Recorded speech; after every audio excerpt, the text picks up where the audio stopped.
Olá pessoal, tudo bem? Olha, eu gravando mais uma vez para vocês. Queria continuar a conversa que nós iniciamos em outros vídeos para a série de alterações neurológicas que as crianças podem apresentar. Nesse vídeo, eu queria conversar um pouquinho com vocês a respeito das possíveis causas dessas alterações neurológicas, que a mais comum, que a gente já havia conversado anteriormente, é a paralisia cerebral.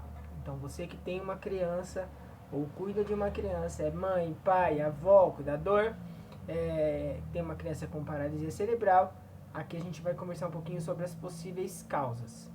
Nem sempre a gente tem como ter com exatidão a causa da paralisia cerebral. Pode ser um conjunto de coisas que aconteceram no desenvolvimento, seja desde a época da gestação dessa criança, o parto e o pós-parto.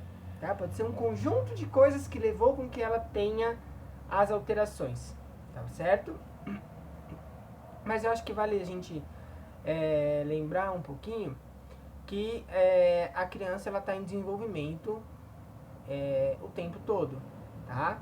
Então, podemos ter alterações desde a gestação? Podemos.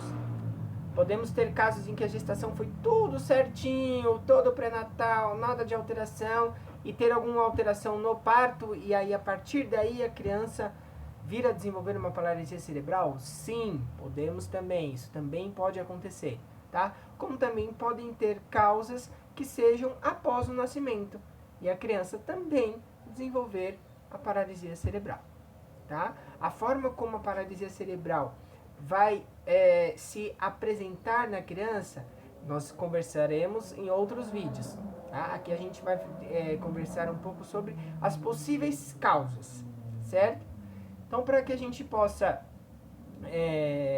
esclarecer de uma melhor forma, eu vou dividir essas possíveis causas para vocês, tá bom? Então, vamos pegar desde a época da gestação, tá? Que é onde tudo começa. Então, quais as alterações podem acontecer na gestação, no período pré-natal, que vão levar essas crianças a ter uma paralisia cerebral? Alguma alteração genética pode fazer com que essa criança tenha, por consequência, uma alteração neurológica também, tá? Infecções maternas. Eu acho que um exemplo muito claro e, vamos dizer assim, recente ainda, que aconteceu há pouco mais de 10 anos, que foi o caso do Zika vírus, onde era um vírus da Zika transmitido por um mosquito, aonde a mãe era portadora do vírus, né? O mosquito picava, a mãe ficava com o vírus e isso passava para a criança.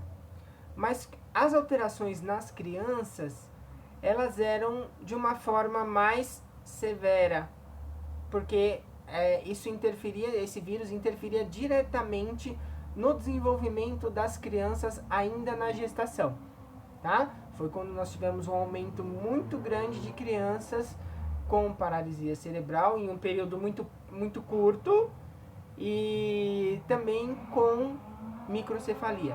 Era a característica desse vírus quando afetava ainda durante a gestação, tá bom? Outra coisa também que pode acontecer na gestação, um acidente vascular cerebral, um AVC do bebê, tá? A mãe continua a gestação, a mãe não tem nenhum sintoma, mas o bebê pode apresentar, tá? O bebê pode ter ainda, porque o cérebro está em desenvolvimento, então a partir do momento que o cérebro está em desenvolvimento, o AVC ele pode acontecer em qualquer momento, tá bom? A exposição da gestante a substâncias, álcool, drogas, tudo isso vai interferir também no desenvolvimento do bebê, tá? Problemas na placenta ou no cordão umbilical. Qualquer problema? Não. Mas a placenta e o bebê são responsáveis por nutrir o bebê, por manter o bebê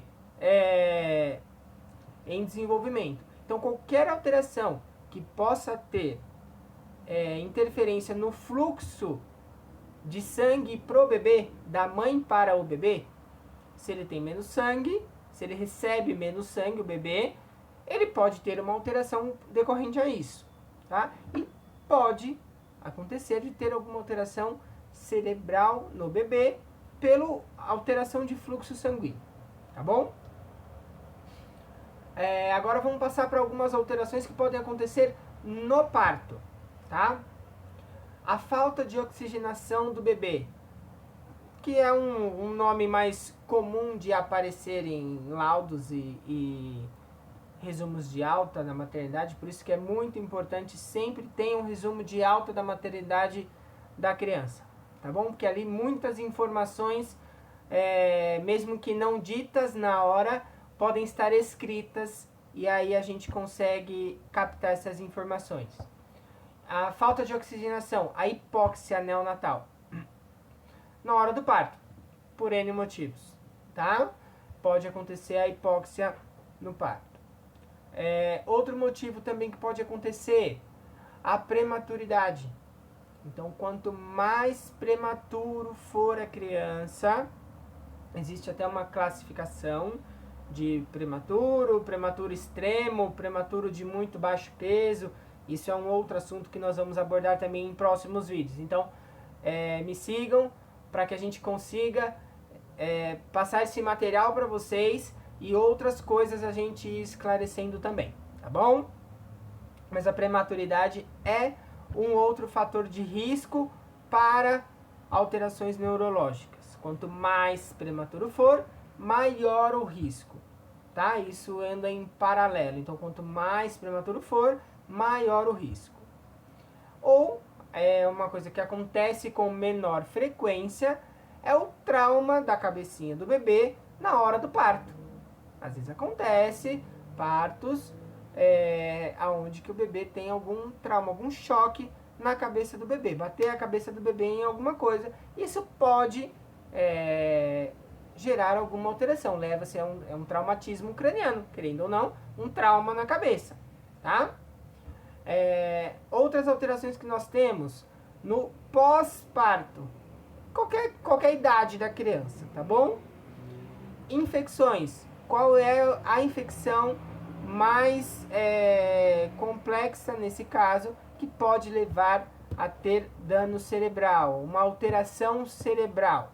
A meningite bacteriana é a mais grave e é a que acomete maior proporção no cérebro e faz com que a criança possa ter lesões, tá? Porque a meningite nada mais é do que a inflamação de uma camada que recobre todo o nosso cérebro, que é a meninge. Então, uma infecção nesta estrutura, nessa camada que cobre o cérebro, isso pode fazer com que tenha danos, tá? Outra causa que também pode acontecer em crianças de qualquer idade, e aí não só crianças como qualquer pessoa, é o traumatismo craniano. Então, um trauma muito forte, um acidente automobilístico e a criança está no carro e bateu a cabeça muito forte. Pode ter um dano cerebral, uma alteração cerebral? Pode, tá? E essa alteração pode levar a se desenvolver uma paralisia cerebral, tá bom? E um outro fator, após o nascimento da criança, que esse já não é tão comum hoje em dia, mas tem dados, tem números, então a gente considera isso como algo relevante, que é a icterícia grave, a icterícia tardia. Normalmente as crianças, quando nascem, podem apresentar icterícia, fazem aquele banho de luz, mas tem crianças que vão apresentar essa icterícia mais tardia, depois de já ter ido para casa, depois de um certo tempo. E isso, por ser algo orgânico, algo interno, pode ter alterações, levar a alterações cerebrais também. Tá certo, pessoal? Então, me sigam para mais informações, para novos vídeos. Podem mandar sugestões também, que nós vamos sempre abordar aquilo que for de melhor para todo mundo. e sempre tentando esclarecer cada vez mais as dúvidas que possam acontecer em qualquer caso. Tchau, tchau!